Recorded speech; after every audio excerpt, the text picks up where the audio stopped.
મહાપ્રભુના મત પ્રમાણે જે પુષ્ટિજીવ છે એને નંદોત્સવ કયા અભિગમથી ઉજવવો જોઈએ? ધાર્મિક આર્થિક તો ઘણા બધા હેતુઓ હોઈ શકે છે, એ પુષ્ટિમાર્ગી હેતુ નથી નંદોત્સવ ઉજવવાના. એટલે જે લોકોએ પોતાની હૃદયની ભક્તિ નંદાત્મજના સ્મરણથી છલકાતી હોવાથી પોતપોતાના ઘરમાં બિરાજતા ઠાકુરજીને પાલના ઝુલાવીને જે લોકોએ નંદોત્સવ ઉજવ્યો તે બધા ખરેખર પુષ્ટિમાર્ગીઓ અભિનંદનને પાત્ર છે મહાપ્રભુજીના દૃષ્ટિકોણથી. તમારે માથે બિરાજતા ઠાકુરજીને જ્યારે તમે પાલનું ઝુલાવો છો અને જે વખતે सूरदासजीની માફક તમે ગાઓ છો, વ્રજ ભયો મહેર કે પૂત, जब यह बात सुनी सुनी आनंदे सब लोग गोकुल गणित गुनी, કે હેરી હે આજ નંદ ગાય કે આનંદ ભયો હેરી હે. તે વખતે તમારા હૃદયની ભક્તિ છલકાઈ રહી છે, અને જે ભક્તિ છલકાઈ રહી છે તે જે નંદોત્સવ છે. એક વાત, તમારા હૃદય જો ચાલુ જમાનાની કઠોરતાને અનુરૂપ શિલા જેવા થઈ ગયા હોય તો શિલાલેખની માફક આ કોતરીને રાખો કે આવી રીતે જ્યારે તમે ઠાકુરજીને પાલના ઝુલાવીને કે તે વખતે નંદોત્સવના કીર્તન ગાઈને કે ભાગવતના 2 કે 4 અધ્યાયનો પાઠ કરીને કે ધોલ પદો ગાઈને, આ બધી તો ભાષાઓ છે. ભાવ હૃદયનો કે બ્રજ ભયો મહેર કે પૂત, જબ यह बात सुनी सुनी आनंदे सब लोग गोकुल गणित गुनी.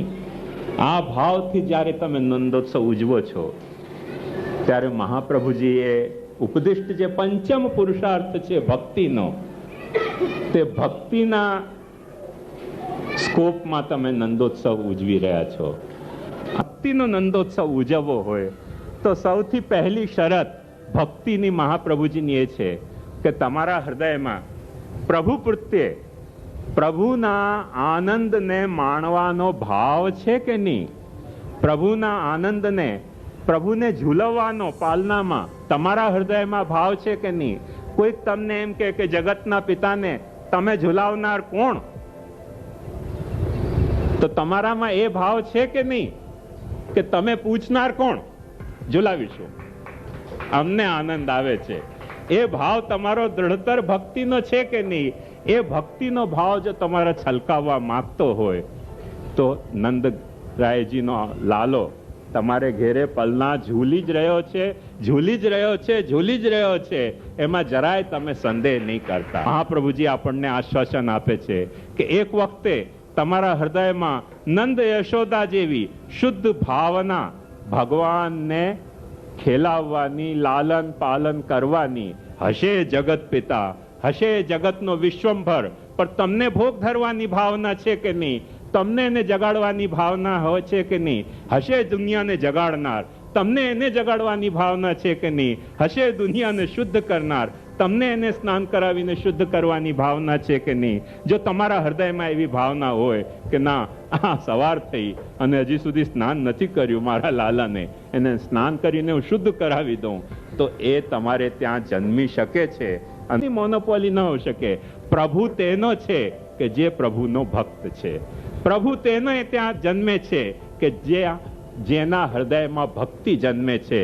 પ્રભુ તેને ત્યાં પાલના ઝૂલે છે કે જે પોતાના હૃદયના પાલનામાં પ્રભુને ઝુલાવી રહ્યો છે. યદિ શ્રી ગોકુલાધીશો ધૃત સર્વાત્મના હૃદય, મહાપ્રભુજી કહે છે તત કેમ પરમ બ્રૂહી લૌકિકઈ વૈદિક રૂપી. તારા હૃદયના પાલનાની ઉર્મિઓમાં તે કોઈ દિવસે નંદકુંવરને ઝુલાવ્યા છે? જવાબ આપ. મહાપ્રભુજી કહે છે બ્રૂહી, બોલ, ઝુલાવ્યા છે? જો ઝુલાવ્યા હોય બસ હવે કાંઈ કરવાનું બાકી નથી રહ્યું. તારા ઘરમાં હવે ઠાકુરજી બિરાજી શકે છે. જો તારા હૃદયમાં ન બિરાજતા હોય તો તારા ઘરમાં નથી બિરાજ. તેરા ખુલવાની તમે વાટ નહીં જુઓ, તમારે ઘેર ઠાકુરને પધરાવો. એ ચાહે કીર્તન પ્રણાલીથી પધરાવો, ચાહે સેવા પ્રણાલીથી પધરાવો, ચાહે જે પ્રણાલીથી પધરાવો, તમારે ઘેર ઠાકુરજીને પધરાવો. સેવાયામ વા કથાયામ વા યસ્યા શક્તિર દૃઢા ભવેત યાવત જીવમ તસ્ય નાશો ન ક્વાપીતિ મતિર્મમ. એ પ્રણાલીથી જ્યારે નંદાત્મજને તમારે ઘેર તમે પધરાવશો, એનો નંદોત્સવ ઉજવશો, તે કોઈ દિવસે ઉત્સવ ઐતિહાસિક નથી. નંદને ત્યાં જેવી રીતે જન્મ્યો એવી રીતે દર વર્ષે તમારે ત્યાં જન્મી શકે છે. આપણે કાંઈ 5000 વર્ષ જૂના ઘરડા કૃષ્ણનો પાલનામાં નથી ઝુલાવી રહ્યા. દર વર્ષે નવા નવા જન્મનાર કૃષ્ણને, દરેક ઘરમાં નવી નવી રીતે જન્મનાર કૃષ્ણને, દરેક ફેમિલીમાં નવી નવી રીતે જન્મનાર કૃષ્ણનો નંદોત્સવ આપણને ઉજવવો છે. આપણે નંદોત્સવ ઐતિહાસિક નંદોત્સવ નથી ઉજવતા. એ અર્થમાં નંદોત્સવ આપણો શાશ્વત નંદોત્સવ છે.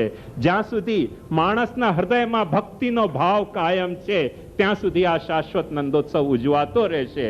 પણ જ્યારે ભક્તિનો ભાવ ધર્મમાં, અર્થમાં, કામમાં કે સુખ દુઃખના પુરુષાર્થોમાં નીચે ગીરી ગયો, ડિગ્રેડ થઈ ગયો, ત્યારે નંદોત્સવ નહીં ઉજવાતો હોય, અર્થોત્સવ ઉજવાતો હશે, ક્યાંક ધર્મોત્સવ ઉજવાતો હશે, ક્યાંક કામોત્સવ ઉજવાતો હશે, ક્યાંક સુખ પ્રાપ્તિનો ઉત્સવ ઉજવાતો હશે, લાડવાનો. આપણે કૃષ્ણનું જન્મદિન નથી ઉજવતા, ફક્ત જન્મોત્સવ પણ ઉજવીએ છીએ. જન્મોત્સવ કેવી રીતે ઉજવીએ? નંદને ત્યાં થઈ ગયા, વસુદેવજીને ત્યાં થઈ ગયા, હવે આપણે કેવી રીતે ઉજવીએ? પણ મહાપ્રભુજીએ આપણને અધિકાર આપ્યો છે કે ના, તમે તમારા ઘરમાં ઠાકુરજી પધરાવો તો તમારે ત્યાં પણ નંદોત્સવ થઈ શકે છે. સુન તાદિન તે તબ તાદિન તે વે લોગ સુખ સંપત્તિ ન તજે. ત્યારે મહાપ્રભુજીએ કહ્યું, સુની સૂર सबन की यह गति जे हरिचरण भजें ब्रज भयो मेहर के पूत. जब यह बात सुनी आनंदे सब लोग ગોકુલ ગણિત ગુણી. તો તમારે ઘેર બિરાજતા હશે ઠાકુરજી તો તમારે ત્યાં જન્મી શકે છે. નવો નવો જાય તે દર વર્ષે જન્મી શકે છે.